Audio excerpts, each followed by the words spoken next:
Welcome back to channel bola kesayanganmu guys. Mau tahu berita bola hari ini dan analisa beritanya semuanya hanya di Rosa Bola. Video ini akan memberikan prediksi tipis-tipis pertandingan leg kedua semifinal AFF Cup 2020 antara Timnas Indonesia melawan Singapura. Mau tahu kan prediksi lengkapnya? Ini dia prediksi tipis-tipis ala Rosa Bola.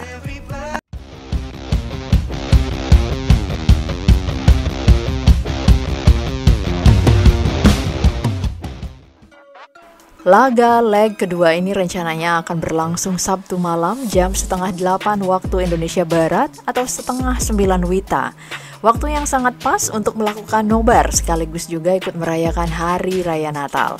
Semoga aja Timnas bisa memberikan kado Natalnya tahun ini dengan kemenangannya.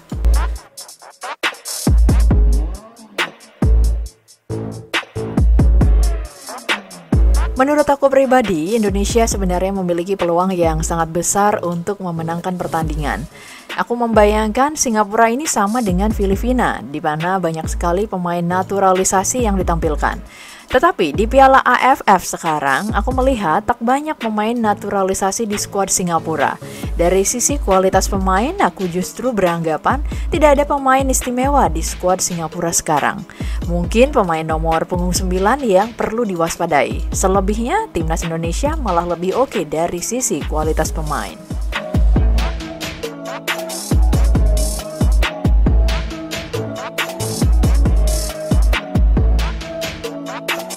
Kalau memang lebih unggul, kenapa nggak bisa menang di leg pertama? Sebenarnya kalau menurutku, Indonesia tidak bisa menang karena Indonesia justru menurunkan tempo permainan di babak kedua.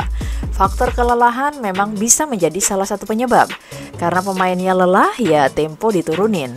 Fokusnya berkurang dan akhirnya strategi rap-rap atau high pressing tidak lagi dijalankan. Hal inilah yang kemudian dimanfaatkan oleh tim lawan. Jika saja Indonesia bermain sama dengan babak pertama, aku yakin Singapura bakalan lewat. Jesus Christ, are you serious? Yeah, I'm fucking serious.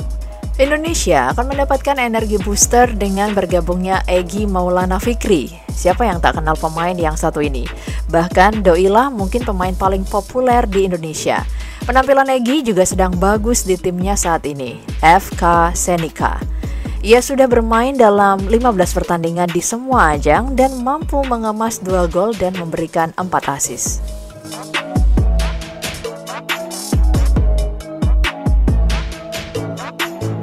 Menarik untuk dilihat di posisi manakah Egy ini akan bermain. Jika melihat beberapa laga uji coba, kualifikasi Piala Dunia 2022 dan playoff kualifikasi Piala Asia 2023, Egy paling sering dimainkan di posisi penyerang sayap kanan saat bermain sebagai starter.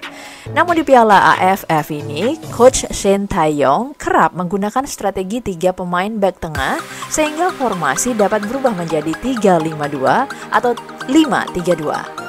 Dengan formasi ini, Egy tentu bisa ditempatkan sebagai salah satu penyerang tengah ataupun false nine.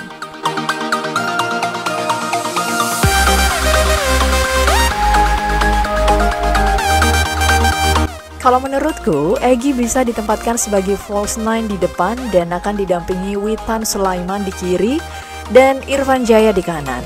3 pemain kecil nan lincah ini akan sangat merepotkan lini belakang Singapura yang rata-rata dihuni pemain-pemain tinggi besar. Selain itu, barisan penyerang yang dimiliki Indonesia belum ada yang memuaskan sejauh ini. Dedik Setiawan, Ezra Walian, dan Kushaidia Haryudo masih belum banyak berkontribusi. Nah, si Egy ini yang bisa menggantikan posisi mereka ini.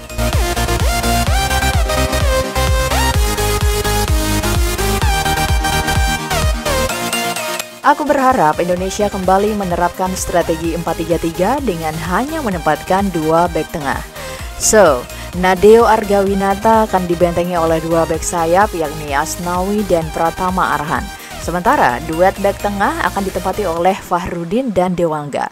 Memang masih ada nama Elkan Bagot, tetapi nampaknya Doi lebih baik disimpan dulu.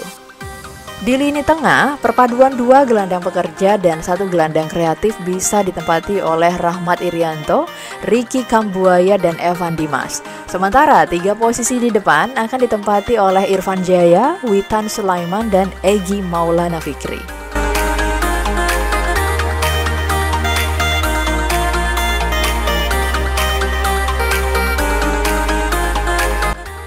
Dengan banyaknya pemain-pemain lincah dan cepat, Indonesia bisa tampil lebih smart di leg kedua ini.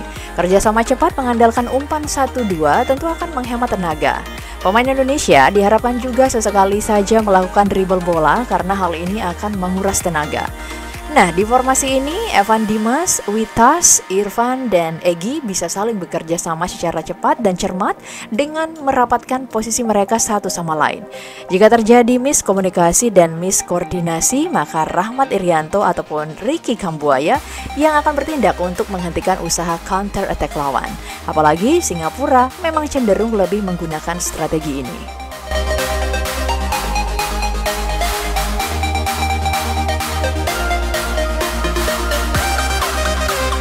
Apabila strategi ini bisa berjalan sesuai skenario, aku yakin timnas akan bisa melaju ke babak grand final.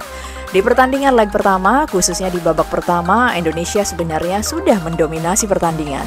Para pemain Singapura terlihat gugup dan tertekan menghadapi pola serangan Indonesia yang cepat dan melakukan high pressing. Tinggal sekarang bagaimana hal ini bisa dilakukan secara konsisten selama 90 menit.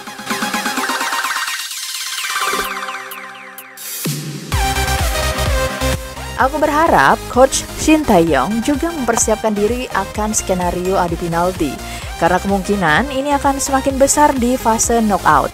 Apalagi aturan gol tandang tidak diterapkan di babak semifinal ini. Tapi tentu aku berharap Indonesia bisa menang di 90 menit pertandingan. Amin, amin, amin.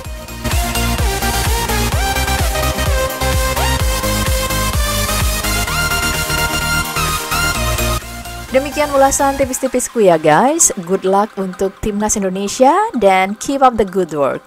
Nah, kalau kalian punya info lain soal pertandingan timnas ini, silahkan komen di kolom komentar ya. Jangan lupa follow Instagram dan TikTokku di rosabola81 dan dapatkan berita bola hari ini dan analisa beritanya. Sekali lagi, tetap patuhi protokol kesehatan. Stay safe and well everyone. Bye!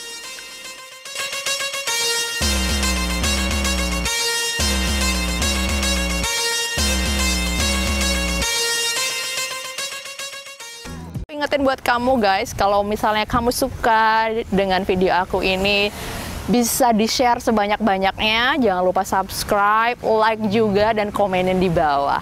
Thank you banget, see you in the next video. Bye!